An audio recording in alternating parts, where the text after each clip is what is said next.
আসসালামু আলাইকুম। সবাই কেমন আছো? আশা করি সবাই ভালো আছো। এই যে দুপুরবেলা ছাদে চলে আসলাম। আর এই দুপুরের ওয়েদারটা দেখো কত সুন্দর দেখা যাচ্ছে। অনেক দিন হয়ে গেছে ছাদে আসি নাই। আজকে ছাদে আসলাম। বাসা ছেড়ে দিছি তো চলে তো যাব। তার জন্য একটা ভিডিও করে নিলাম। আর এখানে দেখো মেঘটা আকাশটা কত সুন্দর দেখাচ্ছে। যাই হোক, আমি এই ছাদে কিছু গাছ বুনছিলাম। গাছগুলো অনেক দিন হয়ে গেছে দেখি না। আজকে আসছি, আমি একা দেখব, তোমাদেরকেও সাথে নিয়ে আমি গাছগুলো দেখব। বাসা তো ছেড়ে দিছি, চলে তো যাব। গাছগুলোর জন্য খুবই মায়া লাগে। গাছগুলো এই যে ধনিয়া পাতা, এইগুলা আমি বুনছিলাম। খুব সুন্দর পাতাগুলা, দেখছো কি সুন্দর ঘ্রাণ।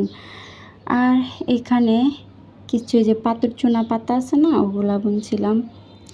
তার মানে এই ছাদে অনেক গাছ বুনছি, কিন্তু এখন রুম ছেড়ে দিছি বাসার কাজের ব্যস্ততায় নিয়ে আমি একদমই ছাদে গাছকে সময় দিতে পারি না, গাছের ধারে আসতে পারি না, পানি দেই না। এজন্য গাছগুলোর পাতা কীরকম লাল হয়ে গেছে, হলুদ হয়ে গেছে পাতাগুলো। আর গাছের গোড়াটা একদম শুকনা, মাটিগুলো একদম শুকায় গেছে গা। মরিচগুলো আমি একটা একটা করে ছিঁড়ে নিচ্ছি। মরিচগুলো আমি ছিঁড়ে ভর্তা করব আজকে।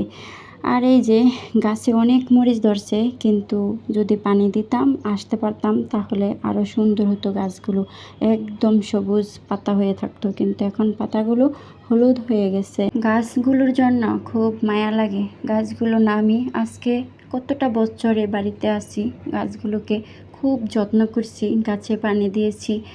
আর গাছে টুকটাক এই তো মরিচ ধরতো, পুদিনা পাতা রমজানে নিয়ে খাইতাম, তারপর লেবু ধরতো, অনেক কিছুই হতো গাছে। আর আমি গাছগুলো ছেড়ে যাব, আমার খুব মায়া লাগে, কান্না পাচ্ছে, কিন্তু কিছু করার নাই। আমার হাজব্যান্ড এই গাছগুলো টেনে নিবে না। টাইনা টাইনা নিতে, ঘরের পানি ছেড়ে নিতে খুব কষ্ট, তাই গাছগুলো টাইনা নিবে না। তারপরেও আমি আমার হাজব্যান্ডকে বলছি যে দেখো, এই গাছগুলো নিবা, নেওয়া যাবে, আমাকে একটু নিয়ে দিবা ওই বাসায়। বলছে না, তোমার ঘরের পানি ছাড়িয়ে টানতে কষ্ট হচ্ছে, আবার এই গাছগাছালি নিবা, এই বলল।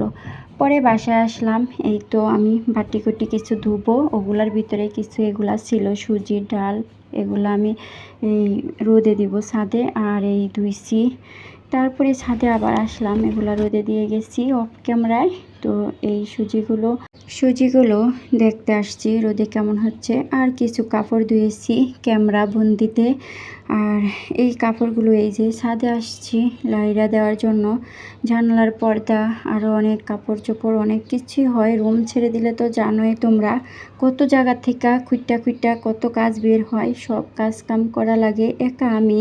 আমার সংসারটা অবশ্য অনেক বড়, কিন্তু কাজ করতে গেলে আমি ছাড়া কেউই না। আমি একা হাতে সব কাজ করি। আর ইউটিউব চ্যানেলেও কাজ করি, তোমরা তো জানো, সব দিকে বিজি থাকি, তারপরেও কিছু করার নাই। যাই হোক, আমার আজকে সারাদিনের এই কাজ ভিডিওতে তুলে ধরলাম। আর এখানে ভিডিওটা শেষ করব। সবাই ভালো থেকো, আল্লাহ হাফেজ।